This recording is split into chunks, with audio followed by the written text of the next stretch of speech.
안녕하세요. 오늘 기업 공부 시작하겠습니다. 기업명은 토비스라는 기업이고요. 많은 분들이 아시긴 하실 텐데, 그 카지노 모니터하고 전장 모니터를 만드는 회사이고, 최근에 인적 분할 공시가 떠서 상당히 시장에서 조금 이야기가 많이 돌고 있는 그런 기업입니다. 간단하게 조금 설명을 드리자면, 시총은 1,500억 정도고요. 올해 관세 영향으로 인해서 카지노 쪽 게이밍 업체에서 투자가 많이 줄어들어서 그거에 따라서 매출하고 이익이 조금 빠진 부분이 있어서 좀 주가가 빠져 있다. 그리고 어쨌든 전장 디스플레이 같은 경우도 기아차에 많이 납품이 되다 보니까 좀 수출 물량이 많은데 그거에 따라서 영향이 있지 않을까라는 우려로 주가가 많이 빠져 있는 상태이고요. 근데 그럼에도 사실 불구하고 실적은 올해 많이 나쁘지는 않았어요. 컨센 대비해서 좀 빠지긴 했는데 이 정도까지 빠질 정도 수준의 매출이었는지는 사실은 저는 조금 좀 이해가 되지 않는 수준이고 여기 보면 나오겠지만 올해도 매출 부분 봤을 때는 성장이 됐고 이익 측면에서 봤을 때는 이제 작년에는 이게 공장을 매각하면서 이제 있었던 이익이 찍힌 거라서 이제 영업이익 측면으로만 봤을 때는 작년도 나쁘지 않았다. 그래서 조금 지금 주가가 과도하게 빠져 있는 상황이 아닌가라는 그렇게 보고 있고요. 다시 이제 돌아와서 또 설명을 드리자면 투자 포인트 같은 경우는 아까 말했듯이 관세 영향이 지나가고 있다. 게이밍 업체들이 이제 투자가 줄고 하면서 코텍 같은 경우도 그렇고 토비스도 그렇고 어느 정도의 영향은 있었던 것 같아요. 그러면서 그 작년에 25년도를 바라보면서 얘기했었던 그 선 컨센에 충족을 못하는 그런 상황이 됐다고 보시면 됩니다. 그리고 두 번째 투자 포인트 같은 경우는 이제 카지노 LED 사업 쪽으로 그 카지노 슬롯머신 모니터 사업 말고 그 외에 캐비닛과 일치형 사이니지, 전광판 같은 그 LED가 활용되는 그런 사업으로 소비스가 진출을 하게 됐다. 그 시장도 한 연간 1조 정도가 되는 시장 규모라고 토비스가 IR에서 이야기를 하더라고요. 토비스에서는. 그래서 지금 슬롯머신 쪽의 디스플레이 시장도 연간 한 1조 정도 되는 시장인데 새롭게 이제 진입하는 시장도 비슷한 규모의 시장이다라고 보시면 됩니다. 이거는 사실은 고객사의 요청으로 인해서 이 토비스가 진출을 하게 됐고 그런 측면에서 봤을 때 고객사의 그 제품 품질이나 원가 경쟁력 바에서 인정을 받았다라고 이제 보시면 될 것 같습니다. 그다음에 세 번째 같은 경우는 이제 자동차 전당화에 따른 이제 전장 디스플레이의 대형화의 수혜를 토비스가 입을 것이다.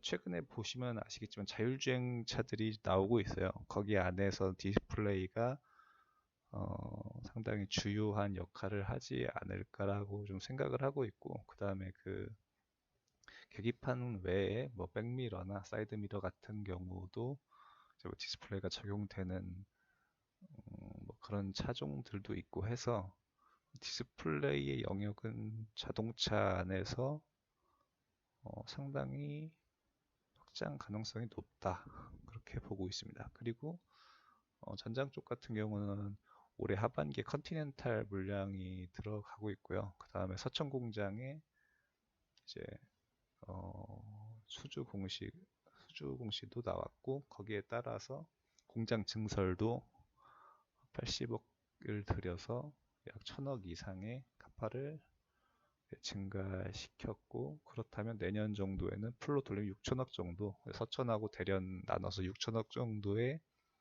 카파가 가능하다라고 보시면 됩니다. 그리고 아까 얘기했듯이 인적 분할에 따른 기업 가치가 리레이팅이 될 수 있지 않을까. 근데 이거는 조금 시장에서 보는 뷰가 나뉘는 것 같아요. 그러니까 인적 분할을 왜 하냐, 분할 비율이 이게 맞냐라는 것과 인적 분할을 통해서 이제 가치 리레이팅을 받을 수 있지 않을까라는 그런 관점이 있는데 저는 인적 분할을 하면 리레이팅을 받을 가능성이 높다라고 생각을 하는 편이에요. 그래서 굳이 얘기하자면 분할을 반대할 이유는 없는 것 같다라는 게 저의 생각입니다. 어, 다시 설명을 드리자면 투비스는 이제 게이밍 모니터하고 전장 모니터를 생산하는 기업인데 이제 게이밍 모니터 같은 경우는 국내에 코텍이라는 경쟁 업체가 있어요. 그 경쟁 업체가 사실은 거의 이제 주도를 하고 있던 그런 시장이었는데 이제 투비스가 후발로 진입을 해서 지금은 매출 규모가 거의 코텍하고 투비스가 비슷한 수준까지 왔습니다. 시총은 오늘 기준으로 한 1,570억 정도로 나오고 있네요.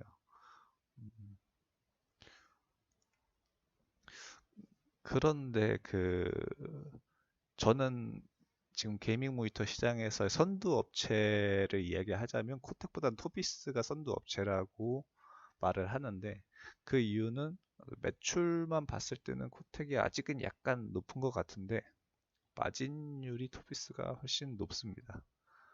그 코텍 같은 경우는 한 10% 정도 또는 한 9% 정도 나오는 것 같은데 토비스는 한 13, 4%, 4, 5% 정도가 나오는 걸로 알고 있어요. 그러니까 거의 4, 5% 정도의 차이가 나고 있는 거고요.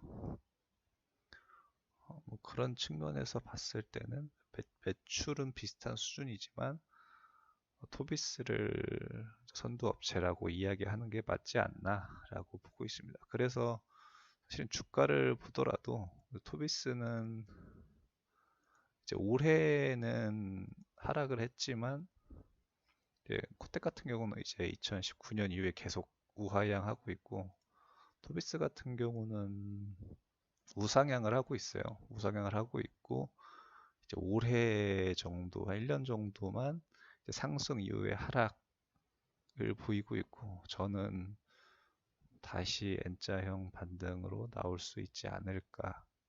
그리고 전고점을 넓히지 않을까라고 생각은 하고 있습니다. 그래서 코텍하고 투비스를 비교를 하자면 그렇고 그러면 왜 그 코텍보다 투비스가 후발주자임에도 좀 선두구 기업이 되었는지에 대해서 좀 설명을 해보자면 과거에는 이제 카지노 모니터 같은 경우는 평면형 모니터가 다였어요. 그런데 이제 2010년 정도에 토비스가 커브드 모니터를 개발을 하게 되면서 그 커브드 모니터가 카지노 고객들한테 조금 인기를 끌게 되면서 게이밍 업체들이 그 커브드 모니터에 대한 수요가 증가를 하게 됐습니다. 그래서 투비스가 그에 따라서 수혜를 좀 많이 받게 됐어요. 그래서 어, 코텍을 따라잡게 되는 발판이 되었다라고 보시면 됩니다. 그리고 당연히 평면형보다는 커브드 모니터 같은 게 단가가 뭐 2배 이상 비싸다고 하니까 마진율도 높을 가능성이 매우 높고 뭐 그렇기 때문에 투비스의 이익률과 코텍의 이익률의 차이가 난다라고 보시면 됩니다. 사실 코텍도 이제 커버드를 만들긴 하는데 아직 그 마진 측면에서 봤을 때는 그 제품의 완성도나 마진 측면에서 봤을 때는 투비스가 약간의 우위를 가지고 있는 것 같아요. 그러니까 그게 이익률에서도 반영이 되는 거고 그래서 그렇게 보시면 됩니다. 아까도 얘기했듯이 올해 같은 경우는 트럼프 관세 영향 때문에 게이밍 업체들이 투자를 많이 줄였다고 하더라고요. 그래서 올해는 매출 성장률이 더뎠는데 내년 같은 경우는 다시 올라오지 않을까라고 저는 생각을 하고 있습니다. 그 이유는 이제 슬롯머신 같은 경우는 교체 주기가 한 3년에서 4년 정도의 교체 주기를 갖는다고 하더라고요. 이 카지노의 슬롯머신 같은 경우는 24시간이 가동이 됩니다. 그러니까 사람들이 카지노장에 갔는데 이제 슬롯머신 같은 경우가 꺼져 있고 일부가 꺼지고 그러면 분위기가 별로 좋을 것 같지는 않아요. 그래서 24시간을 가동하고 그에 따라서 교체 주기가 좀 빨리 오는 편이라고 보시면 돼요. 그래서 한 3년에서 4년 정도면 교체 주기가 오는데 이 게이밍 모니터 시장의 매출의 80% 정도가 교체 수요라고 합니다. 그래서 이 교체 수요를 그 1년, 2년, 3년 계속 연기시킬 수는 없어요. 그래서 또 기저 효과가 좀 발생하지 않을까. 그래서 올해 투자가 안 된 게 또 내년에는 정상적으로 투자가 되지 않을까라고 보고 있어요. 그러면 이제 관세를 맞았기 때문에 그러면 국내 업체 말고 다른 업체 거를 쓸 수 있지 않냐라고 생각을 하실 수 있는데 아까도 말했듯이 그 코텍하고 토비스라는 업체가 이 게이밍 시장을 과점하고 있는 상태예요. 그래서 중국이 LCD 디스플레이를 잘 만들고 싸게 만드는데 접근할 수 있는 거 아니야? 그래서 그런 생각을 가질 수 있는데 그거는 사실은 좀 매우 어렵습니다. 매우 어렵고 그 이유는 사실은 조금 간단해요. 그 카지노 슬롯머신 같은 경우는 불량률이 나오면 안 돼요. 매우 낮아야 되고 쉽게 얘기하자면 이제 장애가 발생을 하면 슬롯머신에 대한 그 신뢰도가 떨어지기 때문에 쉽게 말하자면 카지노 운용 손실로 이어질 수가 있어요. 그러면 게이밍 업체에서는 큰 타격이 되는데 이 슬롯머신 전체에서 모니터가 차지하는 그 비용이 10%가 채 안 된다 그러더라고요. 그래서 그 10%도 채 안 되는 모니터의 가격을 더 싼 거를 쓰면서 그런 리스크를 지기에는 게이밍 모니터사들이 그럴 요인은 없다로 보시면 됩니다. 그래서 그거에 따른 경쟁 우위가 이제 토비스하고 코텍에 있기 때문에 10여 년 이상 과점하는 시장을 가지고 있다라고 보시면 됩니다. 또한 그 토비스 같은 경우는 이제 관세를 15%를 받았습니다. 인천 연수구에 공장이 있는데 코텍 같은 경우는 공장이 베트남에 있어요. 그 이제 주로 베트남에서 생산을 하는데 베트남 같은 경우는 여러분들도 아시다시피 관세를 20%를 맞았습니다. 그래서 베트남의 인건비가 국내보다 싸지만 관세는 20%를 맞아서 뭐 그게 어느 정도 상쇄가 될 거다. 그리고 사실 요새는 베트남도 그 기업들이 많이 들어와서 인건비가 많이 올라갔다고 하더라고요. 그래서 뭐 과거만큼 그렇게 인건비가 엄청 많이 싸거나 그러지 않대요. 그래서 그런 측면으로 봤을 때 토비스하고 코텍의 그뭐 가격 결정력이나 이익률은 계속 토비스가 좀 더 높게 형성이 되지 않을까라고 저는 생각을 하고 있습니다. 그리고 두 번째 투자 포인트는 아까 말했던 이제 신규 사업 쪽에서 나오는데 이제 그림을 보면 나오는데 토비스 IR 자료에서 가져온 거예요. 토비스 IR 자료를 보시면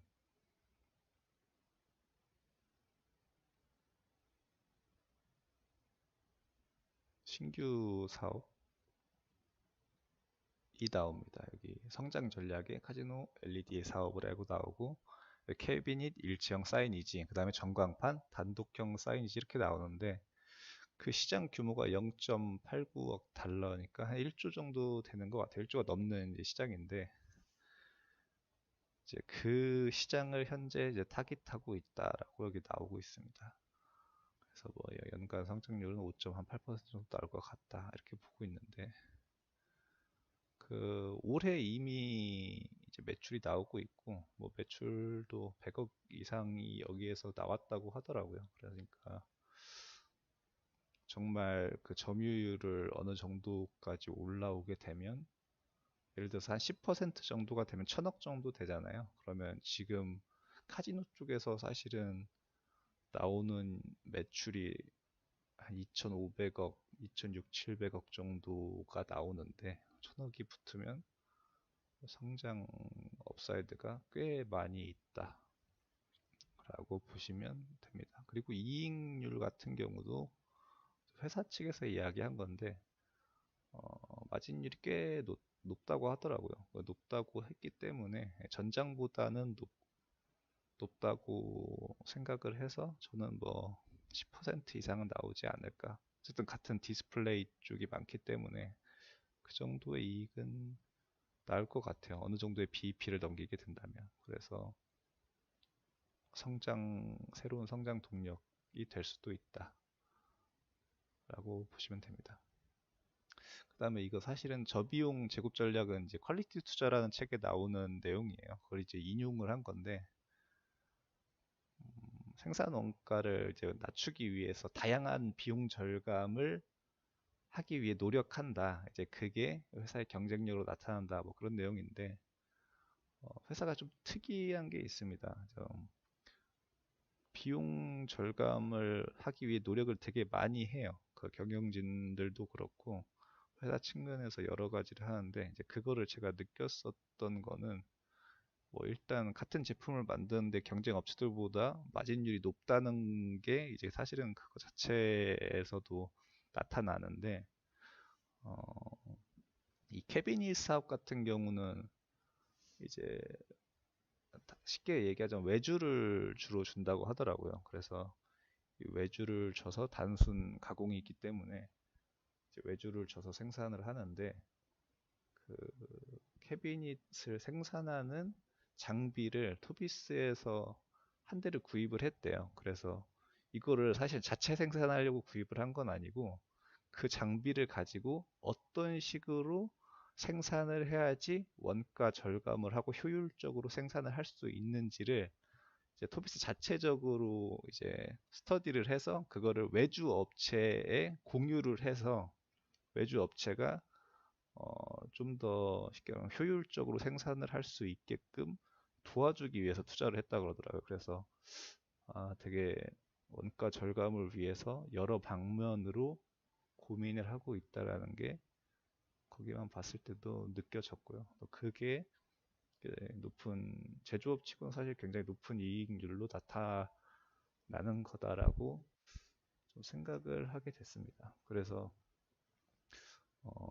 이 회사의 경쟁력이 거기서도 나오는 것 같다라는 생각을 들었습니다. 세 번째 투자 포인트는 이제 디스플레이도 자율주행의 수혜를 받을 거다. 최근에 사실은 그 테슬라 같은 경우도 아까 얘기했지만 안에 내부에 보면 그 완전 자율주행 자동차 같은 경우는 뭐 핸들도 없고 페달도 없어요. 그냥 디스플레이만 하나 있습니다. 그래서 거기 안에서 이렇게 뭐 지도도 보고 뭐 이것저것 할 수 있는데 그렇다면 그 미래 자동차 자율주행 자동차에는 다른 외부 요소는 이제 사라지고 디스플레이가 상당히 중요한 뭐 요인이 되겠구나라는 생각을 했어요. 그래서 그 전장 디스플레이를 만들고 있는 토비스가 뭐 수혜를 볼지 않을까. 뭐 그러면 카지노뿐만 아니라 이 전장 쪽도 상당한 성장이 가능하지 않을까라고 생각을 했고요.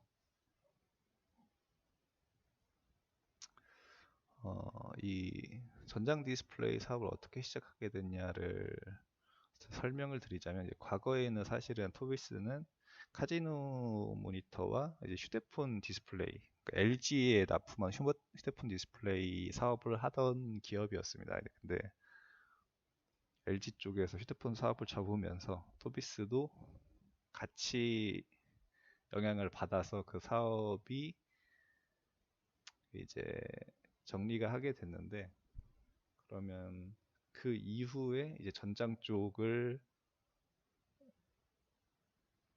어떻게 하게 됐냐? 그래서 그 중국 쪽의 LED 패널 업체에서 이제 LED 패널은 본인들이 생산을 하고 너희든 디스플레이를 만들 수 있는 기술력이 있으니 같이 해서 한번 그 전장 디스플레이 쪽 사업을 해보자 해서 했다고는 알고 있습니다. 그러니까 휴대폰 디스플레이를 만들었던 기술력이 결국은 전장 디스플레이 쪽으로 사업을 전환할 수 있었던 계기가 됐었던 것 같아요. 약간의 전화위복이었죠. 그래서 지금 같은 경우는 서천에 올해 그 공장을 증설을 하면서 그 대련하고 서천을 합쳐서 6천억이 넘는 급파를 가지고 있고요.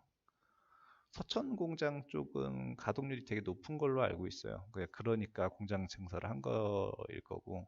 근데 사실 대련 쪽, 중국 쪽으로 생산되는 그 공장 가동률이 사실 좀 낮은 걸로 알고 있는데, 일단 그 공장 규모 자체가 되게 크다고 하더라고요. 현대의 공장을 좀 이제 인수를 한 거여가지고 그 규모 자체도 되게 크고, 그 중국 쪽에서 그 적용되는 차종이 이제 조금은 서천보다는 더디게 확장이 되고 있어서 그런 측면에서 봤을 때 이제 공장 가동률이 좀 더디게 올라오고 있는데, 뭐 그래도 보면 이제 작년, 재작년 같은 경우도 전국 쪽도 뭐 꾸준히 어느 정도는 올라오고 있기 때문에 뭐 아예 정체되어 있는 그런 건 아니거든요. 그래서 좀 더 성장 가능성이 있다고 보고 있습니다.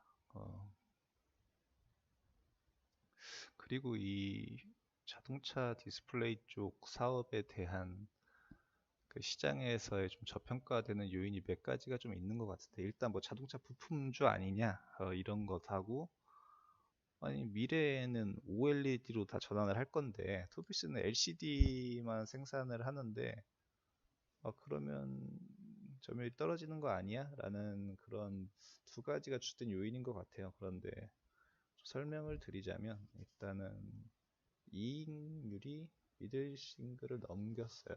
그러니까 5% 이상이 나온다는 소리고, 공장 가동률이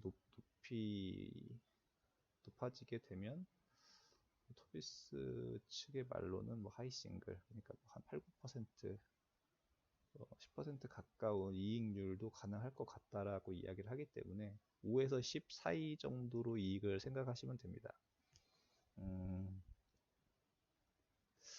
그렇기 때문에 일반 자동차 부품주들보다는 사실은 이익률이 꽤 높은 편이에요. 그래서 자동차 부품주들 막 보면 이익 뭐 3%, 2%뭐 이 정도 나오는 기업들하고 단순히 PER을 비교하기는 사실은 조금 어려울 것 같고, 그 다음에 그런 국내 자동차 부품사들보다는 또 국내 현대기아에만 납품이 되는 게 아니고 컨티넨탈이나 스텔란티스나 벤츠 같은 데에도 좀 여러 수요처가 있기 때문에 현대 기아 쪽에만 이제 국한되어 있는 것도 아니고, 그 다음에 디스플레이라는 그 특성상 그 지금 상황이 성장률이 높은 시장이기 때문에 또 전환율이 높고 해서 또 성장성이 꽤 높게 나오는 사업이라서 일반 자동차 부품주들하고 단순 비교하기는 조금 어렵지 않을까, 저는 그렇게 생각을 하고 있어서 PER 같은 경우도 더 높게 받아야 되는 게 당연한 거다라고 보고 있습니다. 그리고 여기 또 사진을 보시면 이제 헤드업 디스플레이, 그다음에 조수석 디스플레이, 기타 여러 디스플레이들이 적용될 미래의 자동차에는 많이 있다, 이렇게 보시면 됩니다. 그래서 그냥 그런 업사이드가 어느 정도까지 나올까, 그다음에 그 정도로 생각을 한번 해보자면 세계 자동차 시장이 연간 한 9천만 대 정도 생산이 된 걸로 알고 있어요. 작년이나 올해 정도 같은 경우. 그래서 그 자동차들 중에서 또 친환경차하고 SDV 정도의 전환이 사실 되게 빠르게 되고 있습니다. 그러니까 뭐 전장 디스플레이가 대형화되고 있는 그런 시장이 되게 가속화되가 되고 있는데, 여러분들도 그 요새 차를 구매하시면 과거와 달리 그 디스플레이가 좀 많고 커진 거를 다 느낄 거예요. 그래서 그쪽의 시장은 많이 활성화가 되고 있는데, 현재 그 투비스의 생산 능력이 5천억 정도로 그 사업 보고서에는 나오더라고요. 분기 보고서에는. 근데 그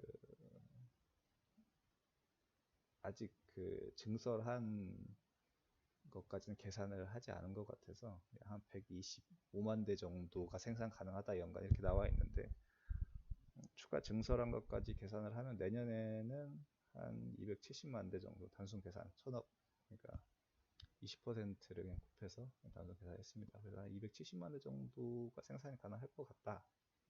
그러면 전 세계 이제 고급차 시장 같은 경우는 OLED를 쓴다고 치고, 하위 모델들은 좀 또 단가가 안 맞아서 작은 디스플레이를 뭐 쓰면 토비스께 안 들어간다라고 치고 했을 때, 그냥 리즈너블하게 한 40% 정도는 이 동사가 타겟하는 그 자동차의 수요층이 아닐까라고 보고 있어요. 그렇게 따지면 이 9천만 대 중에 40%, 그러면 한 3,600만 대 정도 되죠. 거기에서 뭐 지금 풀 캐파로 돌렸을 때도 10%가 채 안 되는 점유율인데, 점유율이 한 1, 2%, 2, 4%씩 올라갈수록 매출의 성장성이 꽤 커질 가능성이 있겠죠. 그리고 현재 이제 주요 매출처가 기아차예요. 기아차의 소렌토나 스포티지나 아니면 카니발, 그러니까 기아차의 주요 모델에 다 들어간다고 보시면 됩니다. 그래서 이 차들이 사실은 그 기아 판매 대수의 많은 비중을 차지를 해요. 그래서 뭐 적어도 한 20, 30% 정도는 이 기아차의 판매 대수에서 토비스가 좀 적용이 되고 있지 않나라고 보시면 되고, 적용 모델이 계속 늘어나고 있는데, 뭐 그거는 제품이 뭐 좋고 원가 우위가 있다는 거를 증명하고 있는 거라고 뭐 보고 있습니다.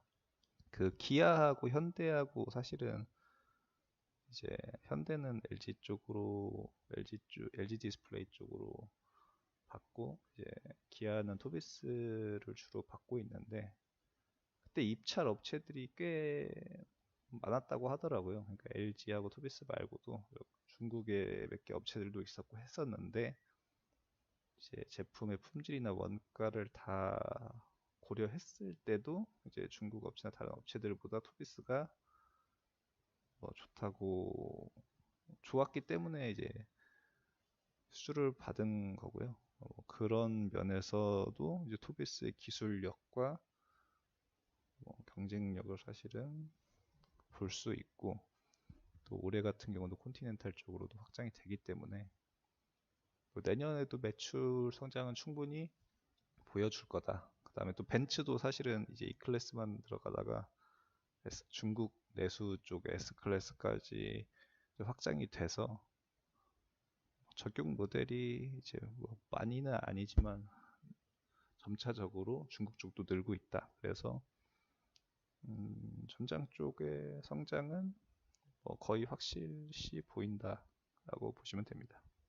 그리고 또 OLED 제품 이야기도 아까 했는데, OLED 제품을 생산을 못하는 게 아니고, 이제 과거에 그 디스플레이, 휴대폰 디스플레이를 만들 때 OLED로 생산을 하는 경험이 있어서 OLED 생산 기술력 같은 거는 어느 정도 갖춰져 있는 상태고, 근데 이제 수주가 특별히 들어오지 않았기 때문에 생산을 안 하고 있다라고 그 동사에서는 그렇게 설명을 하더라고요. 그래서 OLED 측 제품도 대응 가능하다고 보시면 됩니다. 그래서 이쪽도 충분히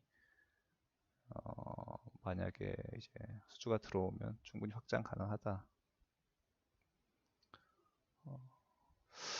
그리고 이제 서천 같은 경우는 공장 증설하면서 이제 풀로 돌아가면 공장을 더 짓거나 해야 되는데 유휴 부지가 거의 50% 이상이 남아 있어요. 그림을 보면 아시겠지만 충남 서천의 공장 부지인데 이게 공장이고 이 빨간 선 안에 있는 이 유휴 부지들이 사실은 다 토비스가 매입한 땅이어서 그래서 여기에다가 또 공장을 증설하고 하면 충분히 카파는 사실은 뭐 조 단위 이상까지도 증가를 할 수 있죠. 공장 곱하기 2개 하면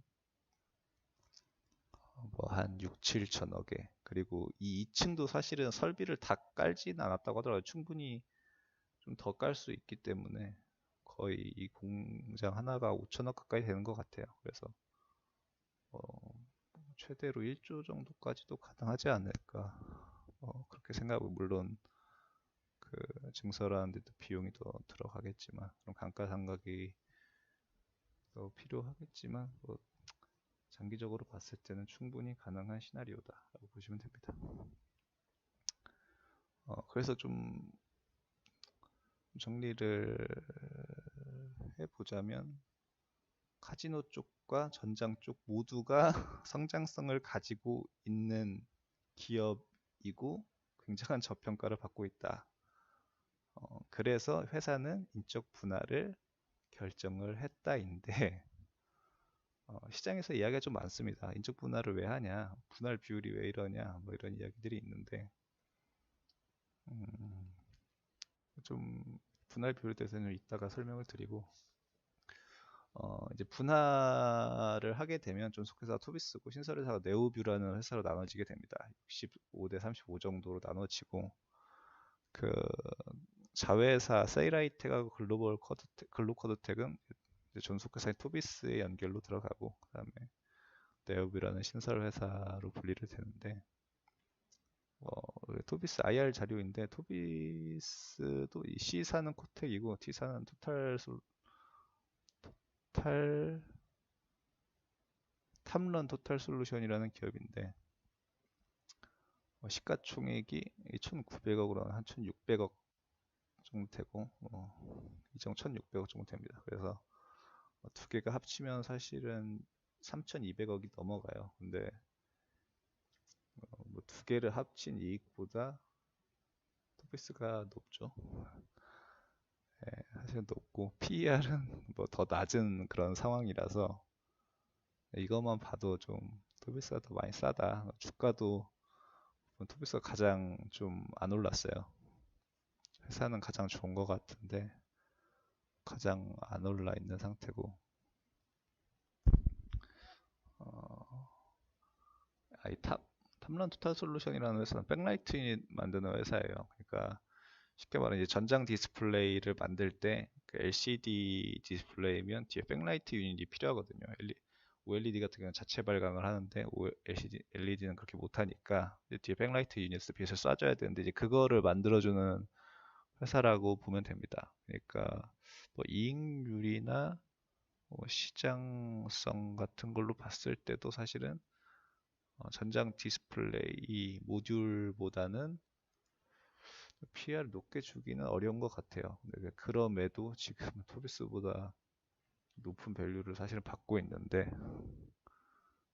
뭐 상장한 지 얼마 안 된 뭐 그런 것도 있고 해서 뭐 그렇다고는 보는데 토비스가 그냥 말도 안 되게 싼 상황인 거죠. 그다음에 이 T사가 경쟁업체로 들어간 건 이제 전장 디스플레이 쪽을 또 생산을 시작을 해서 그런 건데 현대 쪽으로 들어가는 걸로 알고 있어요. 그러니까 근데 매출 규모가 그렇게 크지는 않아요. 그러니까 뭐 한 굉장히 수주 받은 금액도 거의 크지는 않고 투비스랑 사실은 비교되는 매출 수준은 아닌데 어쨌든 같은 전장 디스플레이 생산을 하다 보니까 이게 비교군에 잡힌 것 같은데 뭐 이익률은 사실 차이가 좀 많이 나요. 이 탐런의 전장 디스플레이 쪽의 목표 이익은 제가 알기로 5% 정도가 되는 걸로 아는데 토비스는 이미 그걸 넘은 상황이고 어떤 매출 규모도 많이 다르고 해서 보시면 아시겠지만 이제 올해 같은 경우는 어떨지 모르겠는데 아직은 좀 많이 차이가 난다고 보시면 됩니다. 그래서 사실은 이제 C사하고 T사를 두 개를 합친 시총이 3,200억이 넘는데 토피스는 2,500억 정도인데 이게 말이 되냐? 그래서 인적 분할을 통해서 각자의 사업부를 경쟁 업체와 비교를 통해서 같이 재평가를 받고 싶다.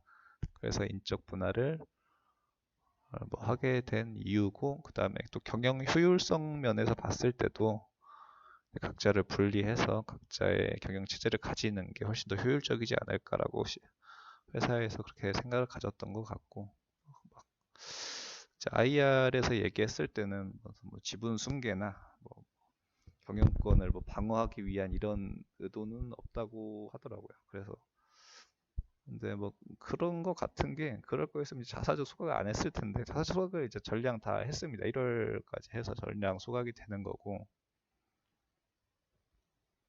그리고 그 최근에 대주주 대표 두 분도 주식을 추가로 이제 매수를 하셨고 해서 이제 뭐 주주들한테 조금 나쁜 짓을 하려고 하는 것 같지는 않아요. 그러니까 충분히 그런 의사는 자사주 소각이나 지분 매입, 대주주 지분 매입 등으로 충분히 다 보여줬다고 생각을 하고 그 다음에 또 정말 중요한 게 그 회사가 3년 동안 이제 주주 환원을 30% 순이익의 30% 별도의 순이익의 30%를 한다고 했거든요. 20% 자사주 소각을 하고 10%는 배당을 해주겠다. 이 정도의 규모의 사실은 주주 환원 정책을 펴는 회사가 국내에 몇 개나 될까? 그리고 이렇게 싼 기업이 몇 개나 될까라고 봤을 때 상당히 매력적이고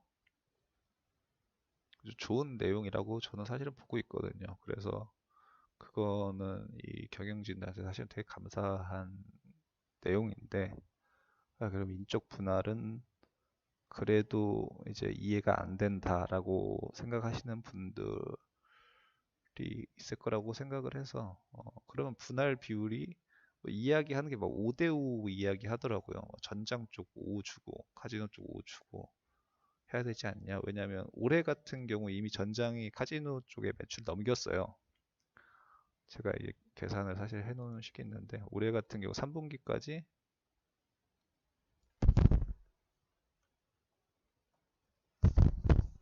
카지노 쪽이 1970억, 전장이 260억을 넘겼기 때문에 이미 사실은 전장 쪽의 매출이 더 높습니다. 그래서 이제 성장률도 전장 쪽이 더 높을 가능성이 있고, 그래서 전장 쪽을 35%밖에 안 주는 건 좀 말이 안 되지 않냐. 그래서 나는 그 전장 쪽의 성장을 보고 좀 투자를 했다. 그런 사람들은 좀 너무 이렇게 인적을 분할을 안 좋게 보는데 또 이해는 가지만 또 제 생각으로 봤을 때는 그 정도의 비율이 적절한 것 같다라는 생각을 하거든요. 그 이유는 이제 설명을 드리자면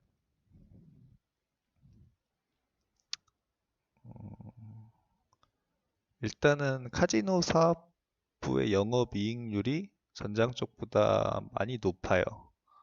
거의 한 2배 가까이 되는 걸로 아는데 좀 계산을 해보면 그래서 25년 3분기까지 매출액과 총이익입니다.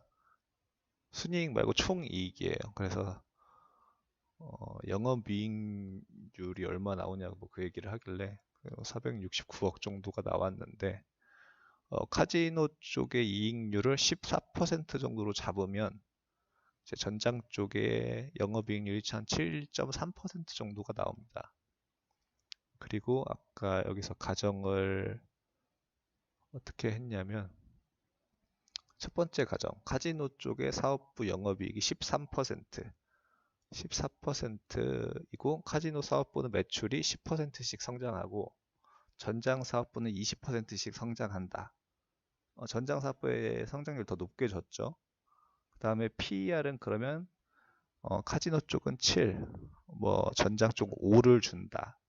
상당히 좀 보수적으로 줬습니다. 이거는 그냥 비교를 해야 되기 때문에 전장 쪽이 카지노보다 PER 밸류가 높다는 건 제가 봤을 때는 좀 말이 안 돼서 이익률 측면이나 그 사업의 경쟁력이나 해자를 봤을 때 전장보다는 카지노 쪽이 훨씬 높아야 된다는 게 제 생각입니다. 그래서 이렇게 줬고 그렇게 해서 이제 이익률을 만약에 13%로 계산을 하면 전장 쪽이 8%가 나오고 그 다음에 이거는 그냥 단순히 곱하기 한 25%를 했습니다.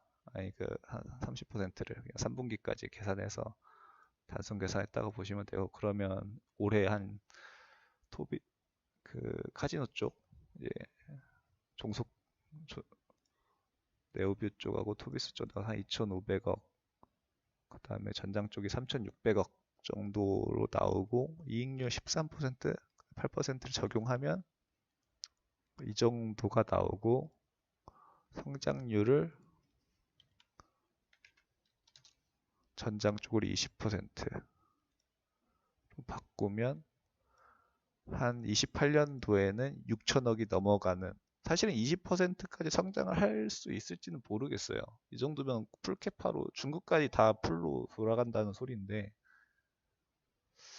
사실 이렇게까지 가능할까라는 저는 사실 의심이 있기는 하지만 그래도 이제 고성장한다는 거를 가정하기 위해서 이렇게 했다고 보시면 됩니다. 그래서 이익률이 8%면 사실 굉장히 높은 거예요. 자동차에 들어간 부품 치고는 굉장히 높게 평가를 한 거고 그 다음에 PER도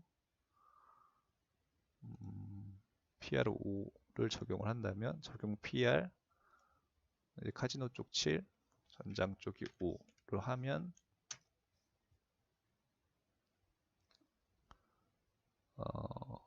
뭐 이 정도가 나옵니다. 이건 어떻게 계산을 했냐면 그 영업이익률을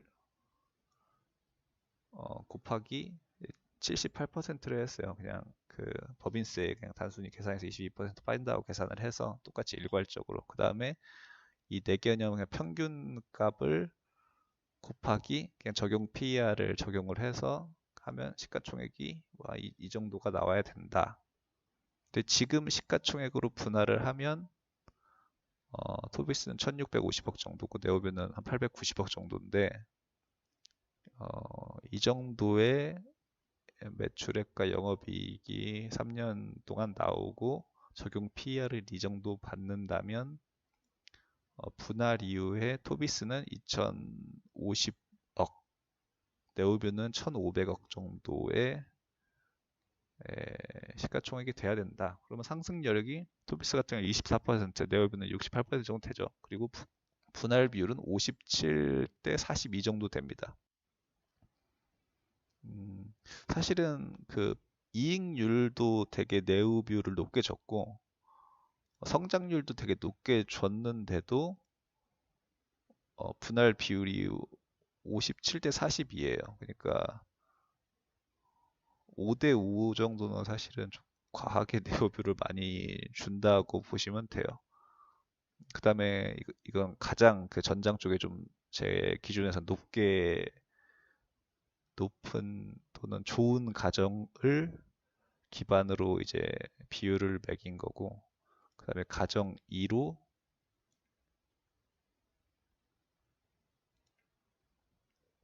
이제 카지노가 14%, 그 다음에 전장 쪽의 사업부의 매출 성장률 15% 정도고 적용 PR은 그대로 적용을 해보겠습니다.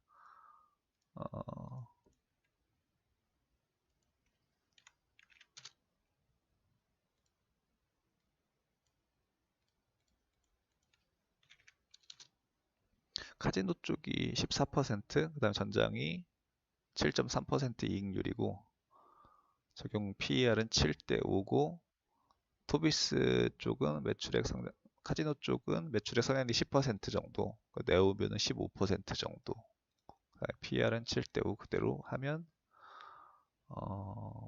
분할 이후 예상 시가총액이 토비스는 2,200억, 그다음에 네오비는 1,270억 정도 되고, 분할 이후의 비율은 63.5 대 36.4 정도 됩니다. 그러니까 지금 65 대 35하고 유사한 수준이 되는 거죠.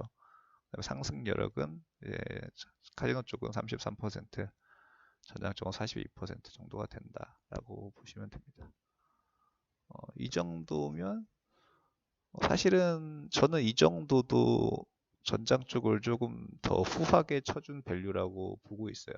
그래서 이제 세 번째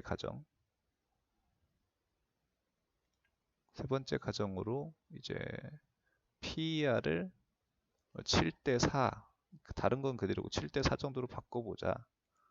사실 저의 생각은 이 토비스하고 네오뷰의 신설회사의 네오뷰는 이제 토비스보다 PER이 사실은 좀 많이 낮아야 된다고 봐요. 그러니까 네오뷰가 낮다기보다는 네오뷰보다는 토비스가 좀 많이 높아야 된다라고 사실은 저는 보고 있기 때문에 조금 이제 조금 토비스의 PER을 좀 높게 측정하는 7대 4 정도로 보자면, 이 7은 그 과거에 토비스가 휴대폰 디스플레이 만들었을 때 그 하단 기준이 7 정도 PER이 나왔습니다. 그래서 그냥 최저 정도로 생각을 하고 있다라고 그냥 그렇게 해서 7 정도로 잡은 거예요. 그래서 사실 이것보다 PER을 더 높게 하는 게 맞는데, 이거는 그냥 분할 비율을 단순 계산하기 위해서 그런 거니까 참고해 주시면 감사하겠습니다. 그래서 적용 PER 7대 4로 하면 토비스 같은 거는 2,200억, 네오뷰 같은 경우는 1,000억 정도로 68대 31. 이 정도는 사실은 지금 65대 35보다 신설 회사의 비율을 더 적게 줘야 돼요. 그렇기 때문에 65대 35 정도면 그냥 리즈너블한 수준이다. 저는 그냥 적절한 수준인 것 같아요. 그 정도가. 특별히 어느 쪽에 더 좀 치우치지 않은 그냥 무난한 수익률을 보고 있고, 그 다음에 자회사인 글로커드텍 같은 경우는 토비스 전속법인 토비스에 연결로 들어가는데 이익률이 한 3, 40%씩 나는 자회사예요. 그렇기 때문에 또 PER을 더 높게 받을 만한 요인이 사실은 이제 전속법인에 더 높다라고 보시면 됩니다. 리스크 같은 경우는 이제 사실은 뭐 모니터 시장, 카지노 모니터 시장이 경기에 민감한 그런 시장은 아니에요. 아무래도 카지노 같은 경우는 카지노에서 사실은 사람이 좀 적게 온다고 슬롯 머신을 한 반절만 켜놓고 이럴 수는 없잖아요. 그러니까 슬롯 머신 어느 정도는 그냥 계속 가동이 돼야 되기 때문에 그 수요는 그냥 꾸준히 나온다라고 보시면 되고, 좀 영향은 이제 아까 얘기했던 뭐 관세 같은 것도 영향이 있었는데 그거는 이미 한번 좀 지나간 것 같고, 과거에 좀 코로나 때 같이 그냥 이동 자체를 막아버리는 그런 상황이 있으면 또 그런 상황은 되게 크게 타격을 받을 것 같아요. 그리고 사실은 온라인 카지노 쪽도 사람들이 많이 한다고 하는데 대체제의 역할을 할 수도 있다고 봐요. 근데 이제 조금은 좀 다른 게 오프라인 같은 경우는 좀 이제 뭐 가족끼리도 단순히 그 카지노를 그냥 도박 그걸 즐기기 위해서만 오는 건 아니거든요. 그래서 또 여러 가지 요인들이 있기 때문에 오프라인 수요는 그냥 계속될 가능성이 저는 있다고 보고, 또 이게 사실은 그 국가 측면에서 봤을 때 세금 때문에라도 오프라인 시장을 그 온라인 시장으로 대체하게끔 그렇게 두기는 좀 쉽지 않지 않을까라고 저는 사실은 보고 있고, 그다음에 사실은 가장 큰 리스크는 이제 코텍이라는 경쟁 업체가 기술력이나 원가 절감을 통해서 토비스와 비슷한 수준의 제품을 비슷한 가격으로 만들어 버린다면 지금의 높은 이익률을 받기가 좀 쉽지 않아질 거다라는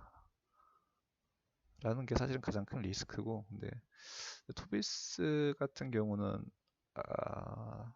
R&D 비용이 좀 많아요. 아까도 얘기했듯이 원가 절감을 위해서도 R&D를 되게 많이 쓰고, 그게 또 선순환이 되는 것 같고, 그다음에 또 혁신적인 그런 이제 제품들도 좀 많이 만들어내고요. 그 과거에 좀 뉴스를 찾아보면 막 투명 OLED 뭐 디스플레이 이런 것도 뭐 만들었어요. LG하고 협업을 해가지고 그런 것들도 게임 체인저로서의 계속 좀 신제품들을 내놓고 그다음에 또 사이니지나 캐비닛 시장까지도 넓히는 걸 보면 당분간은 이제 경쟁 업체와의 격차는 계속 유지가 될 거라고 저는 생각을 하고 있어요.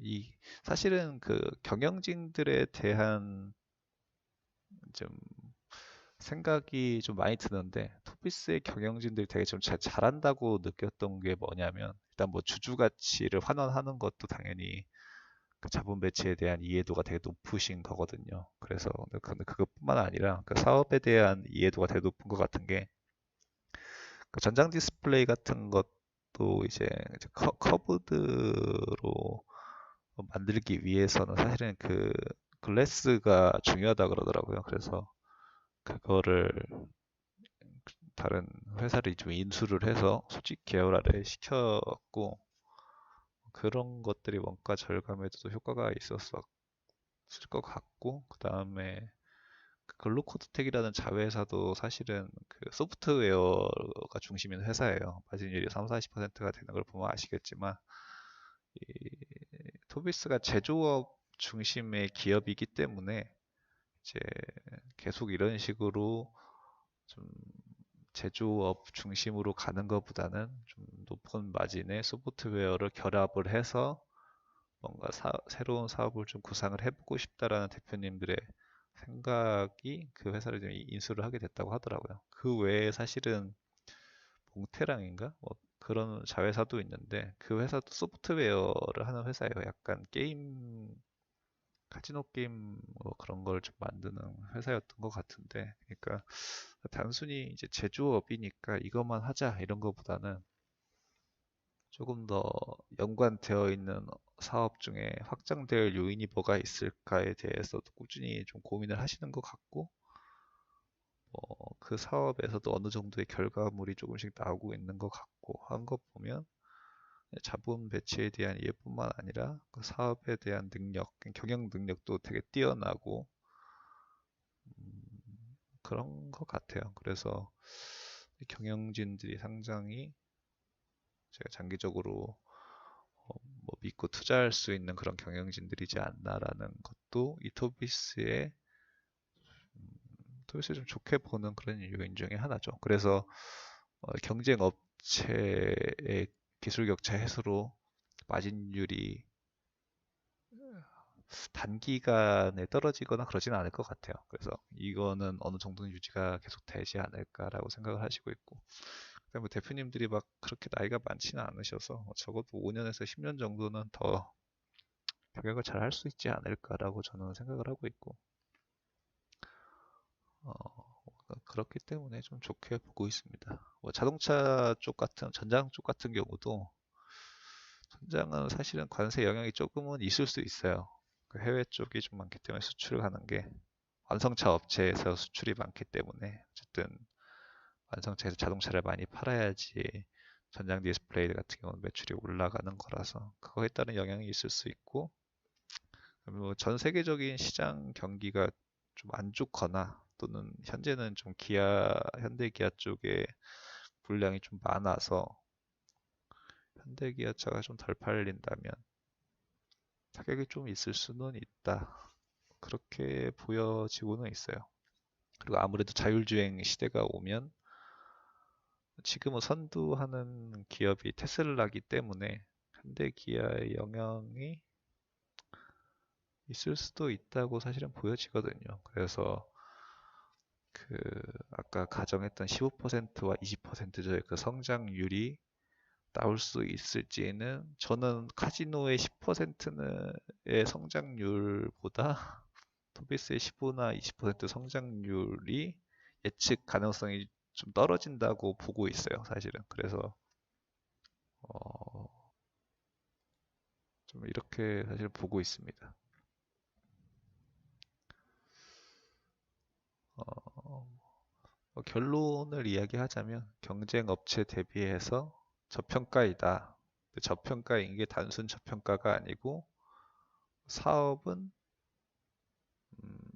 더 잘 되고 있고 경쟁력도 높은데 저평가이기 때문에 조금 말이 안 되지 않나라고 보고 있고 그 다음에 신규 사업도 이제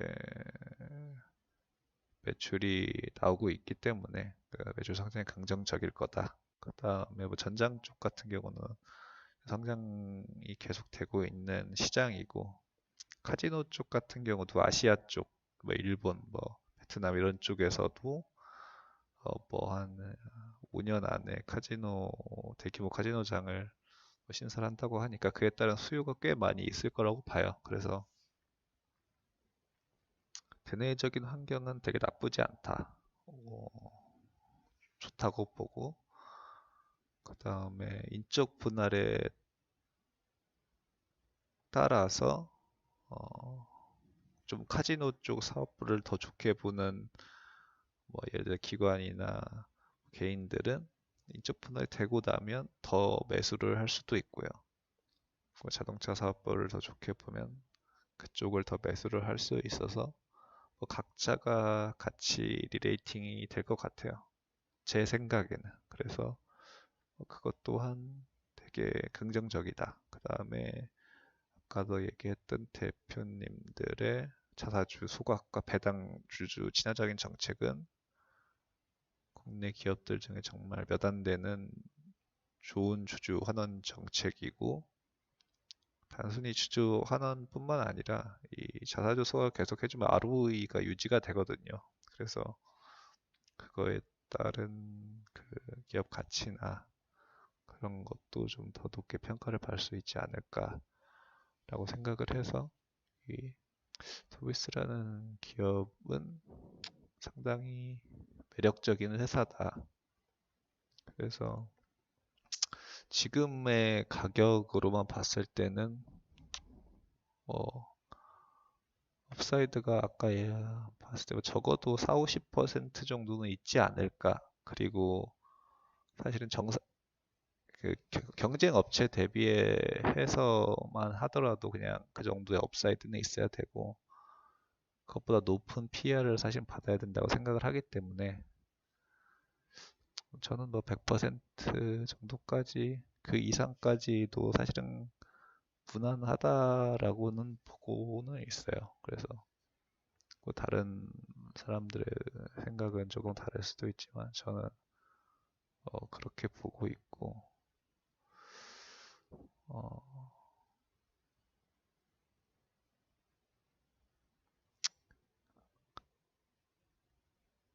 되게 매력적인 회사다. 그렇게 보고 있습니다. 오늘은 여기까지 하겠습니다. 감사합니다.